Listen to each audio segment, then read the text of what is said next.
I heard the scream before I saw the blood. Not a human scream. Short, ripped, and raw, like air forced through a torn reed. I stopped mid-step on the narrow granite path and felt the whole ridge hold its breath with me. The wind smelled like hot pine and dust. Something else rodent on it, iron and musk. I moved toward the sound. Brush hit a shallow ravine just off the trail. I pushed through manzanita and alder, thorns pinching my sleeves, and the ground gave way under my boots. I slid on dry needles, caught myself on a root, and lifted my head into a scene that did not fit any sane picture of spring in the mountains. A giant python had looped its body around a lynx the size of a medium dog. The cat's belly was full and round. I knew enough to feel a jolt of dread. Pregnant. The python's coils were thick as my thigh, the pattern a map of old rivers and heat.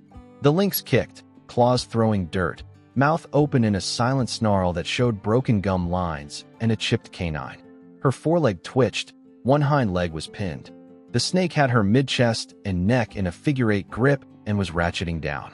I froze, one hand braced on the root, and every old rule about "do not interfere" started shouting in my head. The ravine walls were close, shadowed by the overhang of a granite shelf. The python's tail slid across my boot and kept going, like a warm rope. It didn't even notice me. The lynx did. Her eyes cut to me, green glass with black nails driven through, and something in that look stood me up. I scanned for anything useful. The slope held loose rock, sun-bleached branches, a rusted fence post half buried in duff. I grabbed the post and yanked until it tore free with a shower of ants. The post was heavy but straight, one end notched. I tested the footing, knees shaking, and edged down. The snake's mouth worked, pushing, resetting the bite, gaining a half-inch of throat each time. The lynx's ribs rose once, twice, then stuttered.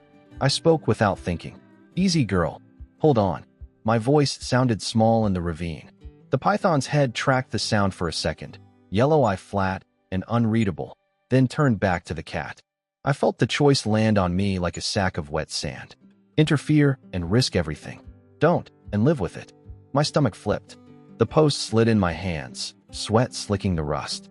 I stepped closer, braced my boot against a rock, and jabbed the notched end between the coils right above the cat's chest. The python tightened. The post groaned. I leaned my weight into it, praying the wood would hold. The coil shifted a fraction, enough for the lynx to suck one half breath. She coughed, a wet rasp, and raked her free forepaw at the ground as if trying to swim through the dirt. The snake's head snapped toward me. In one beat, it was an arm's length away, mouth open, dark like a well. I jerked back, lost my footing, and slammed my shoulder on stone. A spark went off behind my eyes. The post clattered but stayed wedged. I tasted copper. The python slid over my thigh, testing, then returned to its choke. I crawled up on my knees, got both hands on the post, and drove it down again. The lynx made a sound that was not a scream this time, but a grunt. Low, stubborn, living. Her belly shifted under the pressure.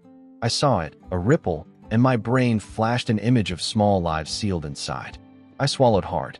Focus.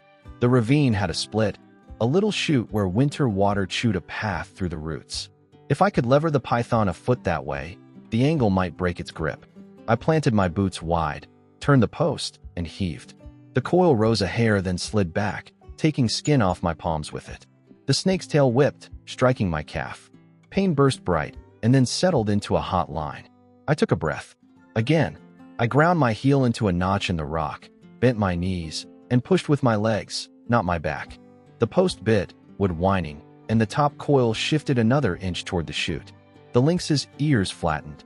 Her eyes stayed on me. I talked to her without meaning to. "Stay with me. Breathe when you can. I've got you as long as I stand here." A jay screamed somewhere above, like it had money on the fight. The sun slid behind a cloud. The temperature in the ravine dropped a notch, and in that small mercy, I found a second wind. I slid my left hand lower on the post, pressed my shoulder against it, and used my body like a wedge. The coil rose, rolled, and for the first time the python had to adjust with more than a ratchet. It shifted its head to protect the loop. That was my gap. I grabbed a flat rock the size of a frying pan, used it like a shield, and drove it against the side of the python's jaw. Not to break, just to annoy, to buy a second. The snake recoiled, jaws parting.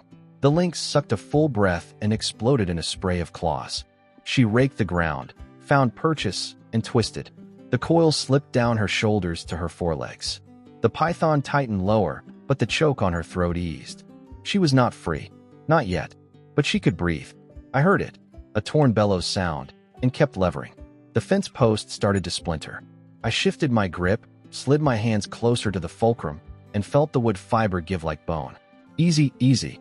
If it snapped, I had nothing but fists and bad ideas. A small, stupid part of me waited for help. Another hiker. A ranger. Anyone. The mountain answered with wind and the dry click of grasshoppers. There was only me, the cat, and the old world wrapped around both of us.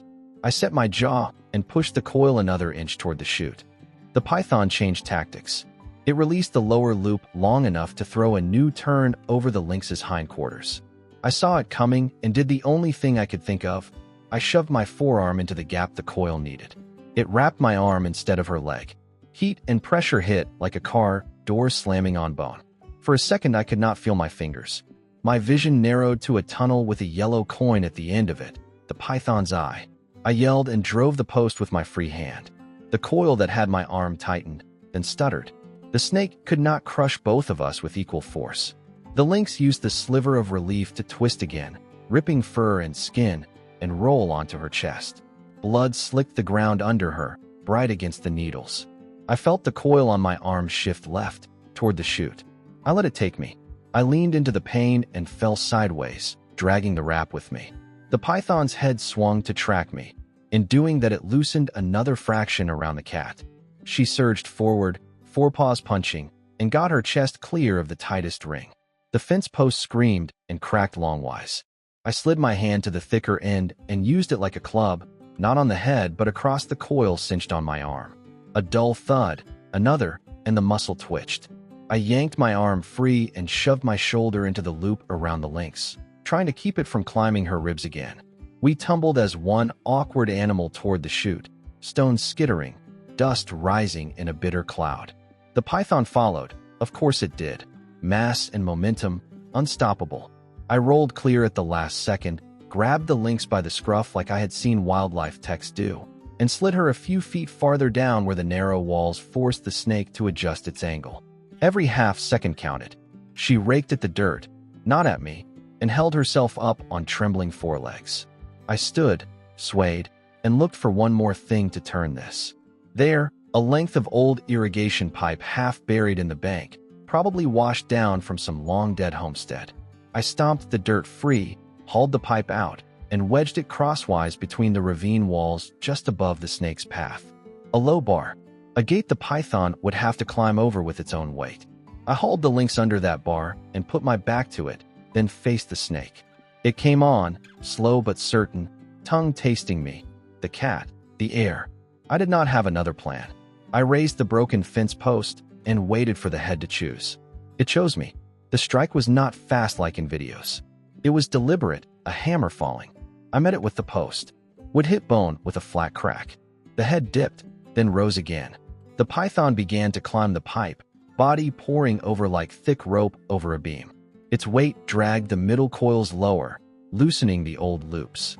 The lynx found a hole and crawled through. She staggered, turned once to put herself between the snake and the open slope, and showed me her teeth. It was not a threat. It felt like a promise to try. My chest heaved. My hands shook. The python got half its body over the pipe and hung there, seesawing under its own weight, trying to decide which way gravity wanted it to go. I stepped in and shoved at the center mass with my shoulder. For a heartbeat, nothing moved. Then the whole coil tipped and thumped to the lower side of the pipe, pinning itself just long enough for the lynx to lurch by me toward the brush and open sky. I watched her go, vision doubled, ears ringing. She made it 10 yards, then 20, then stopped and looked back. The python twisted free and slid after her, stubborn, furious, alive. I took one step after them, then another, every muscle buzzing like wires in wind. That was the moment I knew I was going to intervene until either she was safe or I wasn't. I did not feel brave. I felt committed. I tightened my grip on the ruined post and moved downslope after the cat and the old serpent, heart punching at my ribs, ready to make a choice I could not unmake. The python didn't give up when the lynx slipped free. Its body coiled and uncoiled with a slow certainty, every muscle rippling like thick rope under oil. It pivoted on itself, head rising, tongue sliding through the dust. I tightened my grip on the splintered post, but it was more ruin than weapon now. I needed another distraction or we were both finished. I dropped the post and grabbed a fist-sized rock. My arm ached from the coil's earlier grip, but I heaved the stone with everything I had. It struck the snake just behind the jaw. The impact made a dull thump, like punching wet sand. The python's head swung toward me. Good. I wanted its attention. I yelled, voice cracking, the sound ragged and raw in the ravine. Over here. I'm right here. My throat burned, lungs pulling air too fast. The lynx staggered toward the slope, claws scraping stone, but she stumbled. Blood matted her chest fur. She was running out of fight.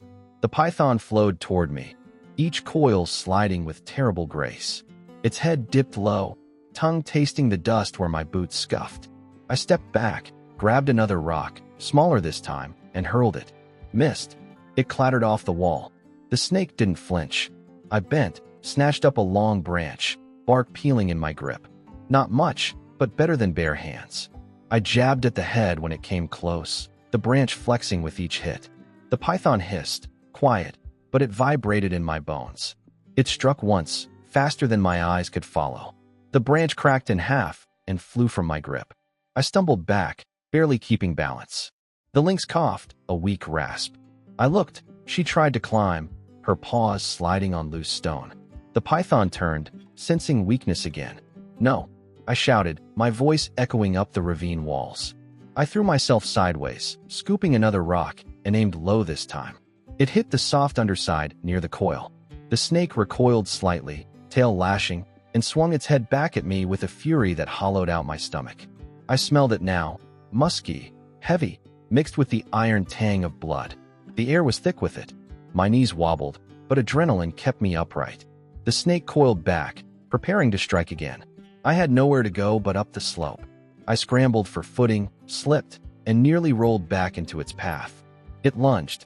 I flattened myself against the dirt, felt wind move as its head shot past.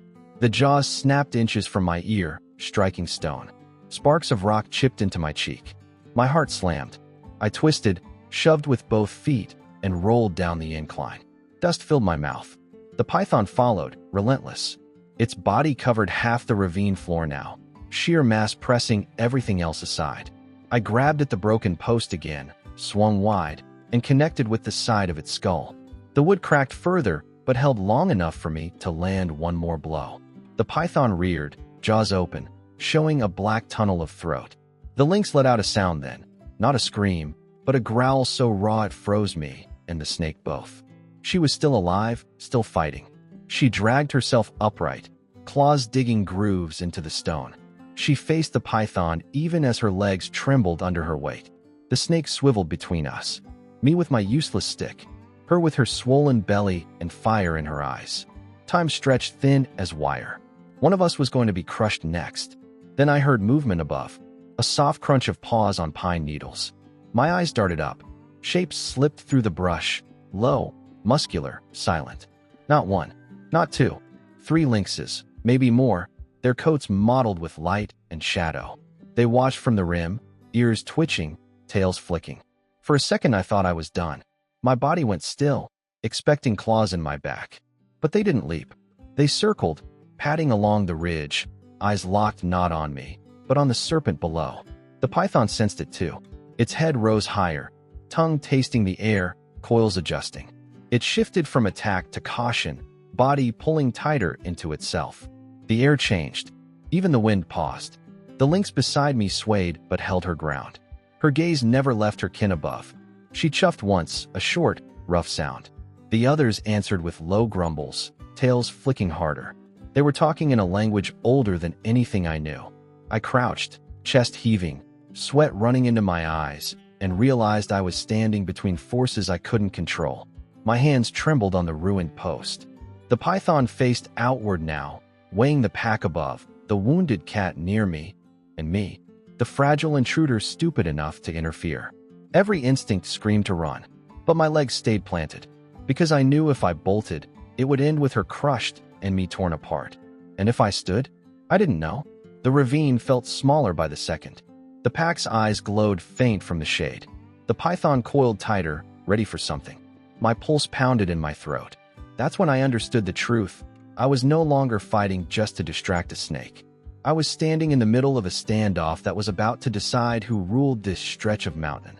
The serpent, the lynxes, or blind human luck. And I was the only one dumb enough to move first. The standoff held until my chest ached. The python coiled tight, head raised, tongue lashing. Above, lynxes paced, eyes fixed on the serpent. Then they moved. Two slid down opposite slopes, circling. They growled deep, pulsing sounds that shook me. Not for me. For her, the injured one beside me. The python coiled toward her. Instinct made me block with the post. Impact rattled my arm. I slipped on gravel, crashed on stone, ribs screaming. The snake slid closer, tongue brushing my boot. Then the pack attacked. 3 lynxes struck together, claws ripping its flank. The python thrashed, loops whipping, but the cats dodged, hitting again. Their precision was unreal, pressure from all sides. The pregnant lynx staggered up, swaying but refusing to leave. She planted herself in front of me, trembling yet defiant. I pushed upright, pain tearing through my ribs. The serpent faltered under the relentless assault. It hissed, struck at empty air, then recoiled toward the chute. But it lunged again, mouth wide. One lynx leapt for its face, another dragged at its coil. She slashed weakly but gave them an opening. I rammed the jagged post into its side. The hiss rattled my skull. The python slammed the wall, then retreated, sliding back into shadow. Silence dropped. Dust floated. The lynxes stood watch until the last of the coils disappeared. Then they turned to her. She swayed but held, blood dark on her chest. She stepped toward me, stopped close, eyes locked on mine. Alive. Standing. Her kin closed around her in quiet support. I sagged against stone, ribs burning, and one thought cut through. Had we truly saved her, or just bought a little more time? I didn't sleep that night. Every time I closed my eyes, I felt coils on my arm, heard her ragged breath. My ribs ached with each inhale. By morning I knew it wasn't over. 2 days later I found her near the clearing, thin, coat dull, barely standing. She didn't run. I called my friend Mike. He frowned, said it wasn't our job, but we coaxed her into my shed with scraps. She curled in a corner, too weak to resist. We brought Dr. Harris, a calm vet with steady hands. He checked her, gave fluids and antibiotics. He whispered, "She's bad. Too much blood lost. Pregnancy's at risk." My chest tightened hearing it. Mike crossed his arms. "Nature's rough. Maybe we shouldn't step in." I glanced at her belly moving faintly. I couldn't walk away. Word spread. Neighbors came, split in opinion. Some warned she'd be dangerous if she lived. Others wanted to help, amazed at the chance to save her. Arguments flared. People accused me of risking the community. Dr. Harris ignored the noise, working daily, saying only, if we stop, she dies. If we continue, she has a chance. One evening she lifted her head at me. No hate, only exhaustion, maybe trust. I whispered, "You're not alone." The choice still gnawed at me. Was I protecting life or interfering? I didn't know, but I stayed, hoping she'd survive long enough to bring new life into the mountain. Outside, voices argued, divided as ever. I closed the shed door softly, wondering if she or her unborn young would see another sunrise. Weeks slipped by in a blur of pain, care, and waiting. My ribs healed slowly, but I spent more nights in the shed than in my bed, listening to the lynx breathe, wondering if each sunrise would be her last. Then, one morning, the air in the shed was different. Quieter, but alive. I saw her curled around 2 tiny bundles, eyes half closed, chest rising steady.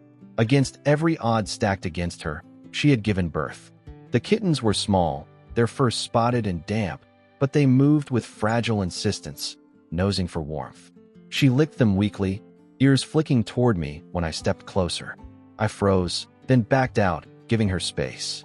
I leaned against the doorframe, tears stinging, and let the weight of it sink in.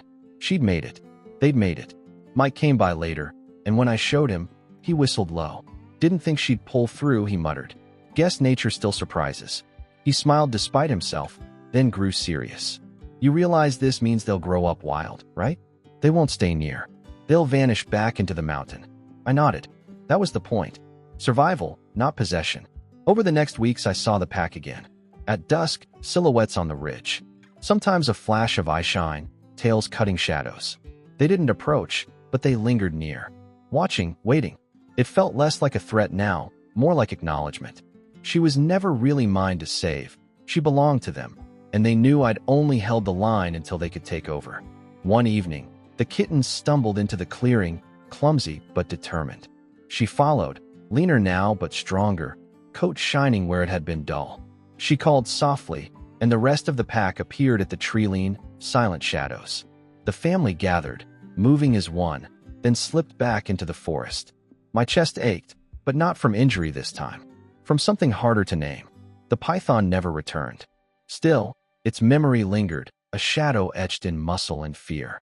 At night, I dreamt of coils and teeth, but also of green eyes holding me steady when everything told me to run. I wondered what became of it out there, if it found easier prey, or if the pack had finished what we started. Time dulled the pain but sharpened the question, had I done right? I'd crossed a line, interfered where I maybe shouldn't have. But without that, she and her young would have died. Maybe the balance was tipped. Or maybe mercy is its own kind of balance. I'll never know. Now when I walk the ridge, I sometimes spot tracks near the clearing. Small ones, larger ones, side by side. I pause, smile, and move on. They're out there, living their lives, carrying the story forward in silence. The mountain holds their secret and mine. I end with no answer. Only this truth. The world is full of moments where we stand at the edge of choice, unsure if stepping in is salvation or mistake. Sometimes we never find out, but we choose anyway, and that choice shapes not just their lives, but ours.